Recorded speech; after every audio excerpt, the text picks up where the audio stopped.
Halo teman-teman Sony Alpha, saya Angga Gadut, dan hari ini kita akan membahas Steady Shot for Video. Terkadang, kita sebagai video shooter sering banget ngalamin hal di mana berhasil dapetin momen langka, gambar yang indah banget, tapi semua hancur karena videonya shaky yang sampai gempa.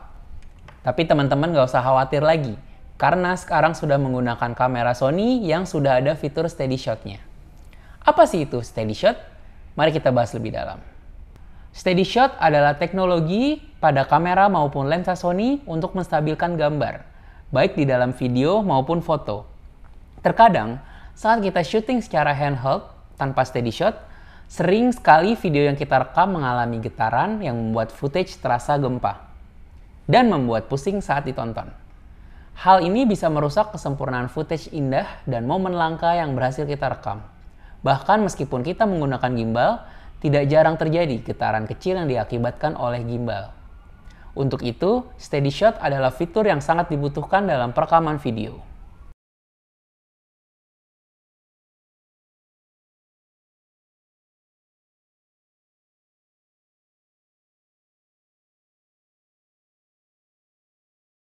Untuk mengaktifkan fitur Steady Shot pada kamera Sony kalian, buka menu, buka kamera nomor 2, cari menu Steady Shot. Kita klik dan kita on. Ya, sekarang Steady Shot kalian sudah nyala.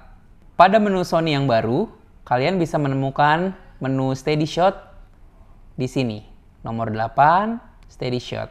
Dan kita juga bisa memilih untuk standar atau aktif. Tadi di awal saya jelaskan Steady Shot ini terdapat pada lensa dan kamera Sony. Apa sih perbedaannya? Kita bahas satu-satu ya. Untuk beberapa lensa Sony, terdapat teknologi OSS atau Optical Steady Shot. OSS ini bekerja di dalam lensa, di mana terdapat sensor khusus untuk mendeteksi getaran dan sistem mekanik untuk menstabilkan elemen lensa. Apabila diaktifkan, sensor akan mulai mendeteksi getaran dari pengguna.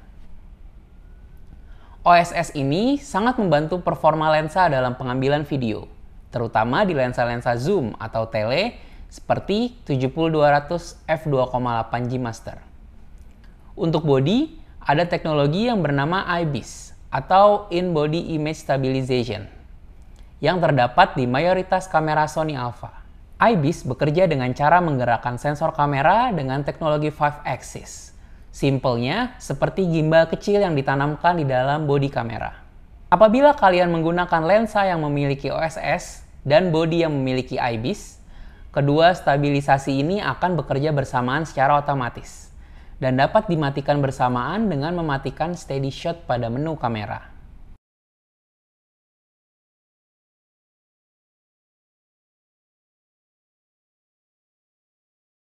Namun, seiring berjalannya waktu, Sony menyempurnakan stabilisasi gambar pada kamera Sony untuk pengambilan video.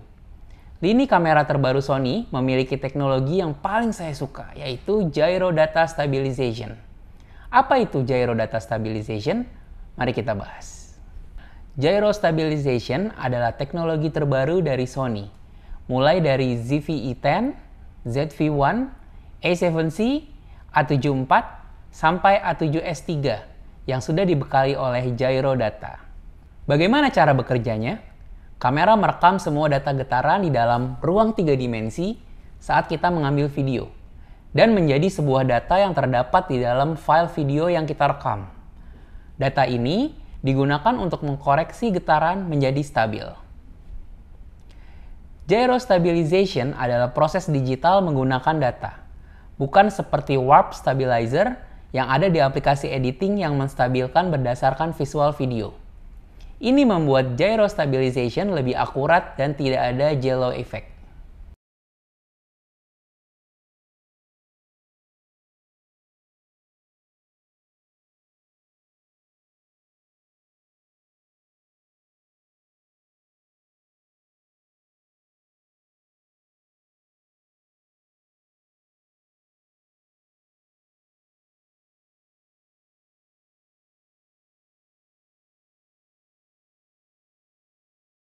Menakjubkan bukan?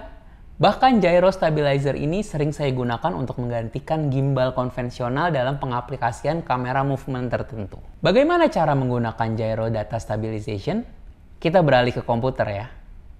Untuk menggunakan Catalyst Browse, kalian hanya tinggal buka Catalyst Browse dan pilih footage yang ingin distabilkan. Untuk footage yang bisa distabilkan, akan ada icon di pojok kanan thumbnails-nya. Dan kita pilih Stabilize yang ada di bawah. Selesai.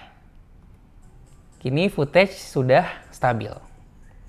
Yang sebelah kiri adalah video sebelum distabilkan, yang sebelah kanan adalah video setelah distabilkan. Selanjutnya, untuk ekspor videonya, yang pertama kita tentukan dulu lokasi ekspornya. Nah, saya pilih desktop aja ya, biar gampang. Kemudian kita setting untuk pilihannya, untuk format, frame size, dan lain-lain. Atau secara default ini udah aman banget. Dan kita hanya tinggal klik export. Oke, dan selesai. Apa sih perbedaan standar dan active steady shot?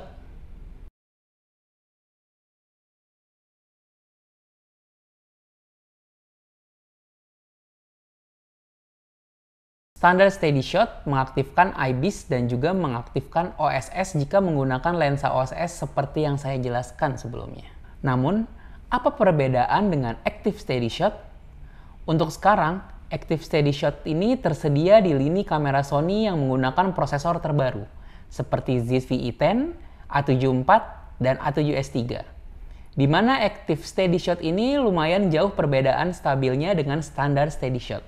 Kelebihan active steady shot ini, kita bisa mendapatkan gambar yang stabil secara langsung, dan meskipun gyro data sudah diproses di dalam kamera, kita masih bisa memprosesnya lagi di Catalyst Browse untuk menyempurnakannya. Terima kasih sudah menonton video ini. Klik di sini untuk video selanjutnya.